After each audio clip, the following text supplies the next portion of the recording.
I want to talk a little bit about Romans chapters 5 through 8, and specifically I want to zero in on chapter 7 of Romans, which is one of the more difficult chapters of Romans.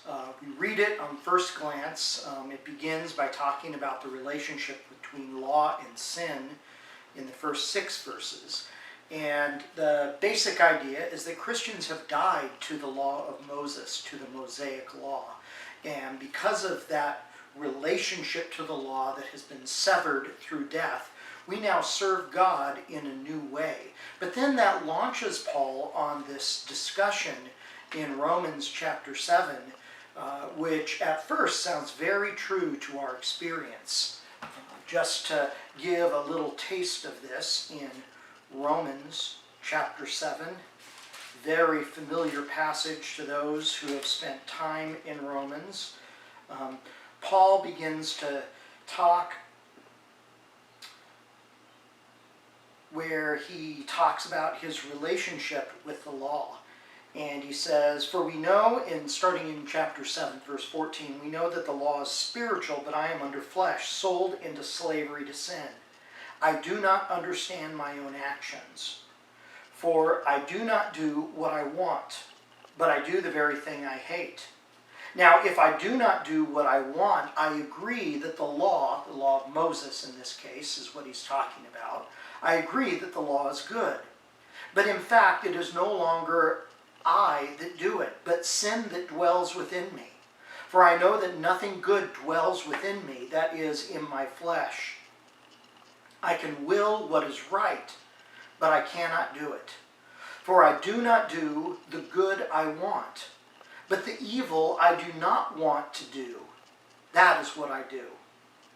Now, if I do what I do not want, it is no longer I that do it, but sin that dwells within me." This description that Paul does of this inner battle has led to a variety of different theories about what he's talking about. Some people have suggested that Paul is putting himself in the position of Adam in Genesis chapter 3.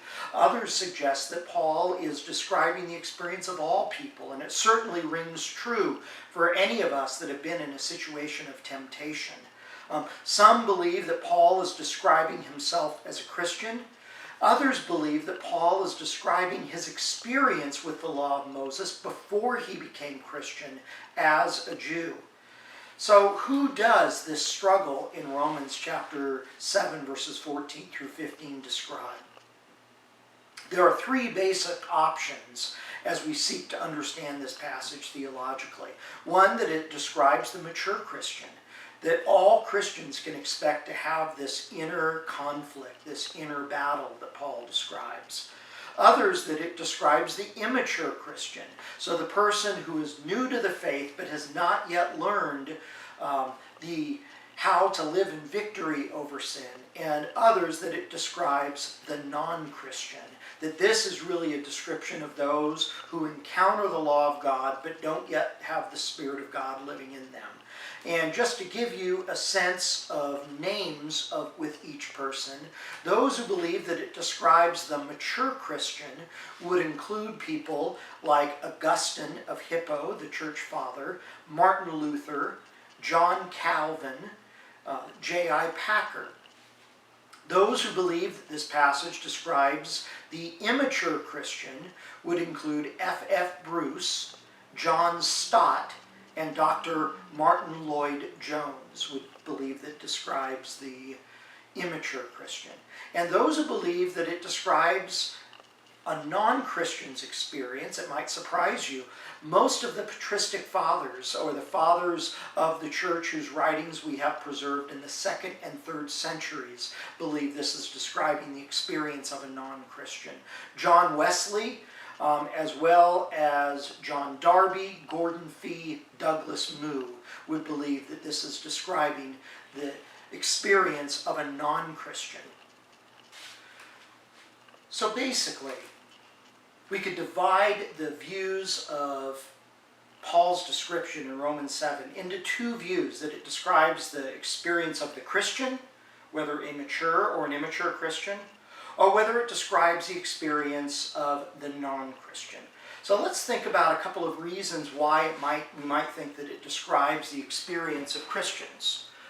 First, as I've already said, it sounds true to our own experience. We read this section in Romans chapter 7, and it sounds like our own experience of temptation. Secondly, second reason for thinking it describes Christians is it's written in the present tense. Paul writes this as if it's his current present experience as he's writing the book of Romans.